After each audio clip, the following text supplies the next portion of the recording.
Buongiorno Milano da Palazzo Marino. Siamo vicini a una prima parziale riapertura necessaria e sostanziata da un giudizio della sanità che ci dice che ad oggi la situazione è sufficientemente sotto controllo. Ciò non di meno, molti di voi mi esprimono preoccupazione e mi chiedono cosa succederà. Non lo so cosa succederà, onestamente.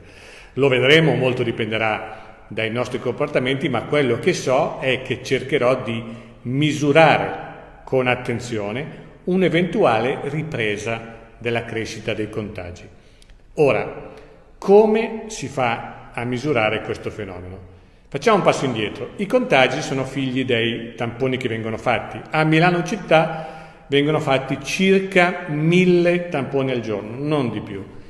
Di questi 1000 tamponi portano a un numero di contagi che, misurato nella media degli ultimi 14 giorni, è pari a 143. Ecco, io considero questa un po' una base di partenza e quindi la domanda che mi faccio, la domanda che sto cercando di rivolgere al sistema sanitario lombardo, non ho una risposta compiuta, ma è la domanda che io ho in testa a mia volta è: ma quando comincerò eventualmente a preoccuparmi? Quando vedo un trend a salire costante per 3 o 5 giorni, quando vedo un livello doppio? Ora, non c'è una formula matematica, sapendo tra l'altro che questi contagi sono la punta dell'iceberg, come ha dichiarato l'Istituto Superiore di Sanità 2 giorni fa, e l'iceberg sotto è molto più ampio, ma si presume che questi contagi, e quindi per noi milanesi